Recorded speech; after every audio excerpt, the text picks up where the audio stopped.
எழுதி வச்சுட்டு போயிருக்காங்க. ஏய் படிடி.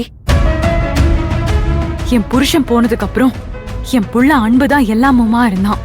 அவன் தான் இந்த குடும்பத்தை நல்ல நிலைமைக்கு கொண்டு போய் யாழ்னிக்கு ஒரு நல்ல இடத்துல கல்யாணம் பண்ணி வைக்க போறான். அவன் இருக்கிற வரைக்கும் என் குடும்பம் நல்லா இருக்கும் நம்பிட்டு இருந்தேன்.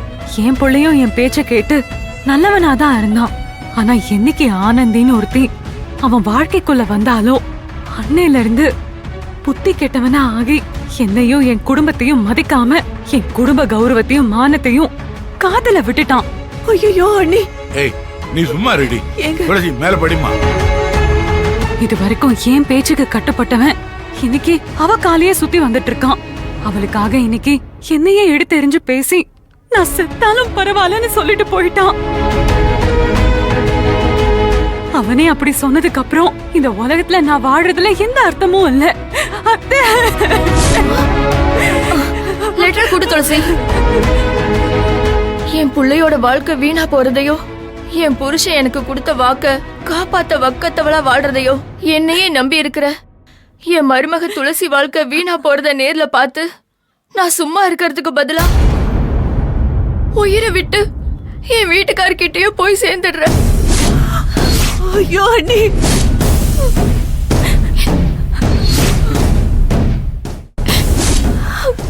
யாழினி, அம்மாவை மன்னிச்சிடு.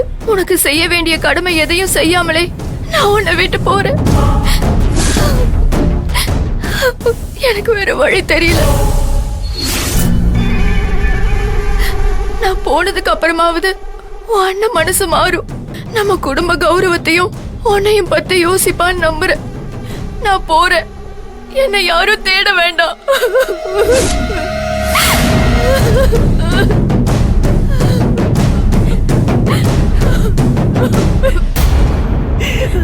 ஐயோ அண்ணி, என்ன காரியம் பண்ணிட்டீங்க? ஆமா, புகுந்த வீடு விளங்காதுன்ற மாதிரி அந்த ஆனந்தி நம்ம வீட்டுக்குள்ள புகுந்து எனக்குன்னு இருக்கிற ஒரே வரவைய அழிச்சிட்டாளேங்க. அவ நல்லா இருப்பாளா? பாவி நல்லா இருப்பாளா? பவானி, அழுது உட்கார்ந்துட்டு இருக்கிறதுக்கு இது நேரம் இல்ல. அம்மா யாழ்னி, நீ அழாத, தைரியமா இரு. அம்மா ரொம்ப தூரமெல்லாம் போயிருக்க முடியாது. அம்மா துளசி, மாப்பிள்ளைக்கு போன போட்டு தகவலை சொல்லு. அம்மா இப்படி எல்லாம் பண்ணதே இல்ல மாமா.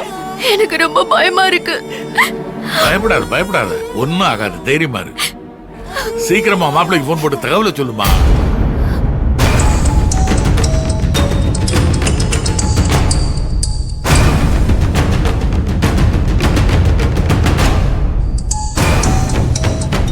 ஜெயந்தி அக்கா, அன்பு போன் அடிச்சுக்கிட்டே இருக்குது.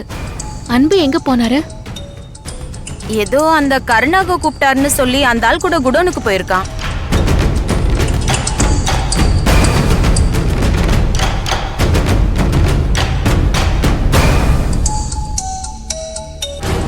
வேலை நேரத்துல அவருக்கு அவ்வளோ சீக்கிரம் போனே வராது.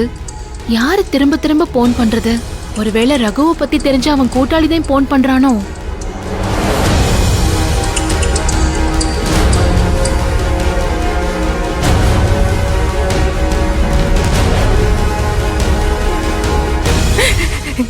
எடுக்கலப்பா, திரும்பவும் ட்ரை பண்றேன்.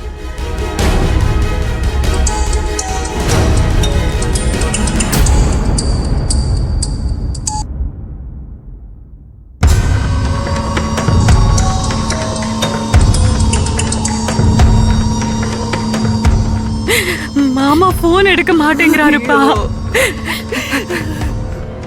ஆனந்தி எதான பாக்க போறேன்னு சொன்னாரு. நான் ஆனந்திக்கு கால் பண்ணி பாக்குறேன்.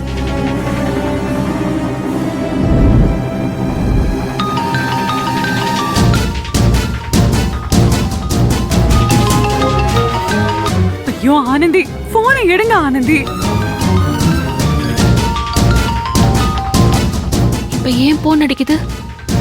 ஏ ஆனந்தி, மாறி மாறி உன் போனோ அன்பு போனோ அடிக்குது, போய் எடுக்க வேண்டியதானே? இல்லக்கா, போன் எடுக்க போகும்போது கருணாகரன் வந்துட்டாருன்னா தேவையில்லாம பிரச்சனை ஆக போகுது. ஆனந்தி, ஏதோ அவசரம்ன்றதுனால தானே போன் வந்துகிட்டே இருக்கு. நீ போய் எடுத்து என்னன்னு பேசு. அவர் வந்தா இந்த பக்கம் தானே வரணும். வந்தா நான் உனக்கு சொல்றேன், நீ போ. ஏ போடி.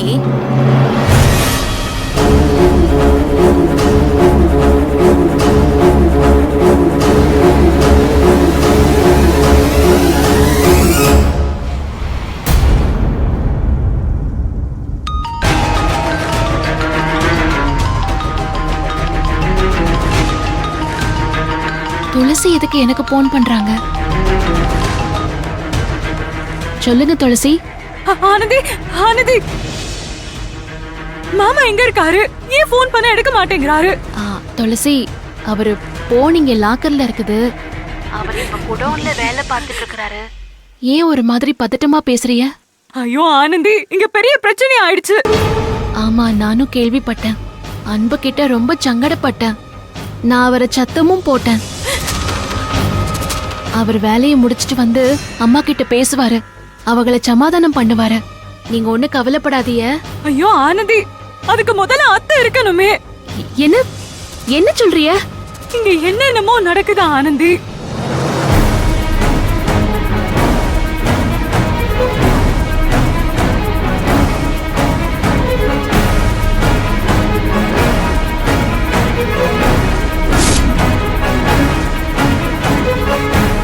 என்ன துளசி சொல்றிய?